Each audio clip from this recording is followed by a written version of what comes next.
M23 has urged President Félix Tshisekedi of the Democratic Republic of Congo to clarify his position and openly express his willingness to engage in reconciliation talks. The presidency of Angola recently announced that following a brief visit by President Tshisekedi to Luanda, Angola would mediate a meeting between representatives of the M23 and the Democratic Republic of Congo government in Luanda on March 18, 2025. This decision was celebrated by M23 leadership as a significant victory. However, it remains uncertain whether the Congolese government will actually meet with them, which it has labeled a terrorist organization multiple times. On March 13, 2025, the M23 issued a statement asserting that there is no military solution to the insecurity crisis in Eastern Congo and emphasized the need to address the root causes of the problem. While Angola announced the upcoming talks on Facebook, the M23 has expressed that it would be more reassuring if President Tshisekedi himself publicly confirmed his intent to hold direct discussions with the group. The rebels also stated that they had not yet received an official invitation to the talks, aside from the announcement made through the Angolan presidency's social media. Additionally, the M23 called for the implementation of the resolutions from the East African Community EAC and Southern African Development Community SADP meeting held on February 8, 2025. The M23 has reiterated its readiness for dialogue and its desire for a peaceful resolution to the conflict. The Congolese government has yet to clarify its participation in the Luanda talks.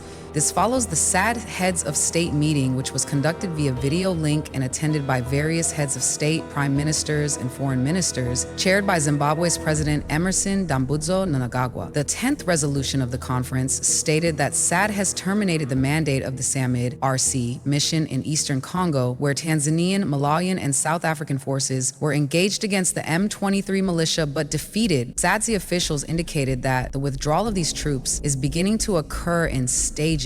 They expressed support for a path to peace in the Democratic Republic of Congo through a multi-stakeholder political dialogue addressing both state and civilian sectors of the conflict. SADC troops have been in Congo since December 2023, combating M23 rebels, but have faced defeats and losses. The contingent includes approximately 5,000 troops from Tanzania, Malawi, and South Africa. Following their decision to withdraw, these troops were overwhelmed in their engagements with the M23. Initially, the M23 took control of Ngoma by force and subsequently occupied Ijwi Island, the largest island in the Democratic Republic of Congo, located in Lake Kivu. The island is home to Congolese residents, including those who speak and understand Kinyarwanda. Ijwi Island, situated in South Kivu province, stretches 70 kilometers in length and covers an area of 340 kilometers, lying 70 kilometers from Bukavu and 60 kilometers from Goma. A journalist working on the island reported that government troops fled before M23 fighters arrived. The M23 first reached Ijwi by broadcasting on the island's Obuguma radio station before holding a community meeting. Mustafa Mamboleo, the Ijwi territorial governor, stated that the broadcast aimed to reassure the island's residents. Amid ongoing fighting in Goma, Bukavu, and surrounding areas, hundreds of residents fled to the island, which has a population exceeding 300,000. The capture of Ijwi would enable the M23 to control regions known as Irhe and Aiko in Kalehe territory, as well as Kabande,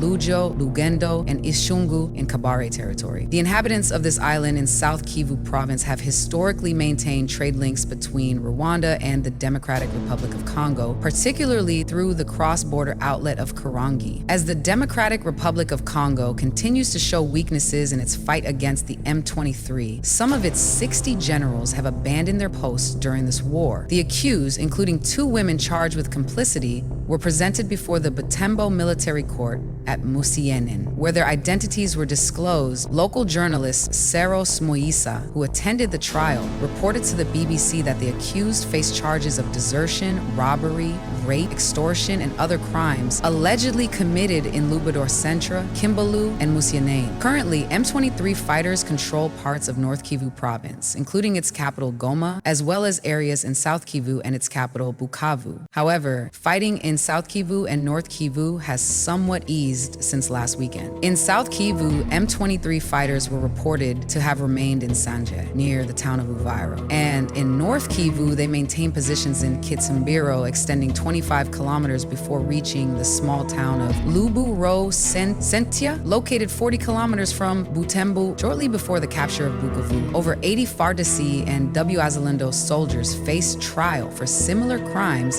to those in Butembo, where accusations are currently pending.